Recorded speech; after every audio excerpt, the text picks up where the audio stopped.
దేవునికి స్తోత్రం. అందరికీ నా హృదయపూర్వక వందనాలు. ప్రైస్తులో దేవుడు మిమ్మల్ని మీ కుటుంబాలను దీవించి ఆశీర్వదించును గాక. ఈరోజు దేవాదేవుడు మనందరి కొరకు తెలియపరుస్తున్న అద్భుతమైన వాక్య సందేశం. కీర్తన గ్రంథము 121:7. ఏ అపాయము రాకుండా యెహోవా నిన్ను కాపాడును, ఆయన నీ ప్రాణమును కాపాడును.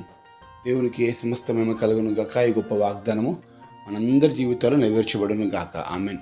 ప్రియ దేవుని బిడ్డలారా, దేవుడు ఇస్తున్న మాట ఏంటంటే, ఈ లోకంలో ఎవ్వరు కాపాడలేరండి. నిజమే, ఇది వాస్తవం, సత్యం. ముమ్మాటికి దేవుడే కాపాడేవాడు. ఏ మనిషి కాపాడలేడు. అంతే. ఏ డబ్బు నిన్ను కాపాడదు, లేదా ఏ డాక్టర్, ఏ హాస్పిటల్ నిన్ను కాపాడదు. దేవుడే కాపాడేది. దేవుడు తప్ప ఎవరు కాపాడలేరు.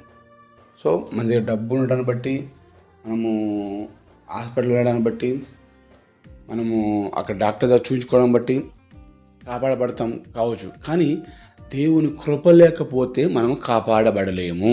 ఇది వాస్తవం, ఇది సత్యం. ప్రియమైన దేవుని బిడ్డలారా, దుష్టుడు సాతాను ఎప్పుడు కూడా వాళ్ళ ఉద్దేశం ఏంటంటే మన నాశనం కావాలని చూస్తూ ఉంటాడు. దుష్టుడు సాతానంట ఎవరిని మృంగుతుందా అని గర్జించి సింహం వలె నీ మీదకి వస్తూ ఉంటాడు. ప్రియ సహోదరుడా, నిన్ను కాపాడే బాధ్యత ఆయనది. గొర్రెలు కాస్తున్నప్పుడు గొర్రెల కాపరి ఆ గొర్రెల్ని ఏ విధంగా కాపాడుకుంటాడో, దుష్టములుగాలు, తోడేళ్ళు దాని మీదకి వచ్చినప్పుడు కాపరి పరిగెత్తుకుంటూ వచ్చి ప్రాణాలు సైతం ప్రాణం పెట్టైన గొర్రె పిల్లలను కాపాడడం కాపరి బాధ్యత. ఈరోజు మనందరికీ ఆత్మల కాపరి యేసుక్రీస్తు ప్రభు దేవుడితో మాట్లాడుతూ ఉన్నాడు. ప్రియ సహోదరుడా, సహోదరి, నా పని అయిపోయింది, నేను ఇంతేగా, నేను ఎవరు కాపాడలేరు అనుకుంటున్నామేమో. కానీ కాపాడేవాడు ఒకరు ఉన్నారు. ఆయనే యేసుక్రీస్తు ప్రభు. ఆయనే దేవుడు. ఆయన నీ ప్రాణాన్ని కాపాడుతాడు. నిన్ను కాపాడుతాడు, నీ ప్రాణాన్ని కాపాడుతాడు. చాలామంది శారీరకంగా బయటకి నేను కాపాడబడుతున్నాను, నేను కాపాడబడ్డాను అని అనుకుంటారు. కానీ లోపల ప్రాణము విసికి చెందుతుంటుంది.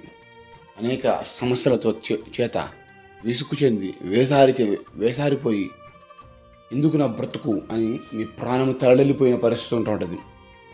దేవుడు నిన్ను కాపాడుతూ నీ ప్రాణాన్ని కూడా కాపాడుతాడు.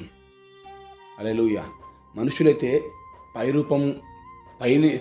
పైకి నిన్ను కాపాడగలుగుతారు, కానీ లోపల నీ హృదయంలో ఉన్న బాధను ఎవరు తీసేయగలుగుతారని తీసేయలేరు.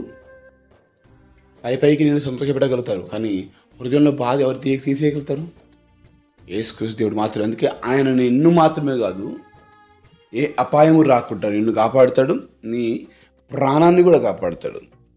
ప్రాణమా, ఎంతకాలం విసుగు చెందకు, ఇంకెంతకాలం అని అనుకుంటున్నామేమో, నా బ్రతికింతే అయిపోయింది. లేదు, దేవుడు ఉన్నాడు. ఆయన వస్తాడు, నీకు ఖచ్చితంగా విడుదలిస్తాడు. ఆయన సమాధానం ఇస్తాడు, సంతోషమిస్తాడు. నీ జీవితం, నీ కుటుంబం మార్చబడుతుంది. ఇంకెప్పుడు అని చెప్పేసి నీ ప్రాణము విసుగు చెందిపోతుంది కావచ్చు. విసుగు చెందుకు, వేసారిపోకు, భయపడకు, దిగులు పడకు. దేవుడు నిన్ను, నీ ప్రాణాన్ని కాపాడేవాడు. కాపాడే బాధ్యత ఆయనదండి.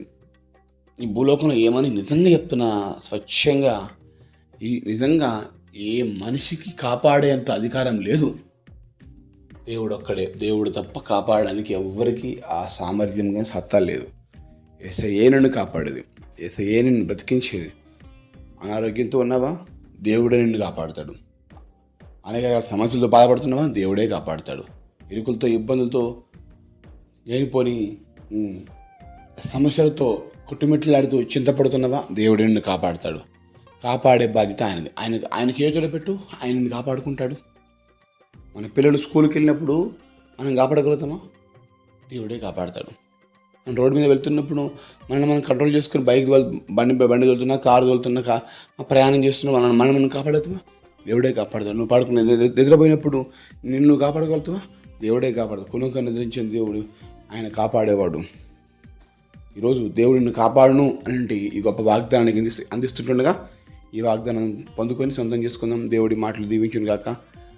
ఈ వాగ్దానం మన జీవితంలో నెరవేర్చబడును గాక. ఆమెన్. ప్రార్థన. మహాగణుడ, పరిశుద్ధుడ, ప్రేమ గల తండ్రి, వందనాలు, స్తోత్రాలు. అద్భుతమైన వాక్యాన్ని మాకు తెలియపరచు. నిజంగా ఏ మనిషి కాపాడలేని విధంగా నువ్వు కాపాడే దేవుడు తండ్రి. మా పాదం రాయి తగలకుండా మమ్మల్ని కాపాడేవాడు. మేము పడుకున్నా, అయ్యా ప్రభా, కూర్చున్నా, నడుస్తున్నా, ప్రయాణం చేస్తున్నా, డ్రైవింగ్ చేస్తున్నా, ఎక్కడున్నా ప్రభా తండ్రి మమ్మల్ని కాపాడే బాధ్యత నీది.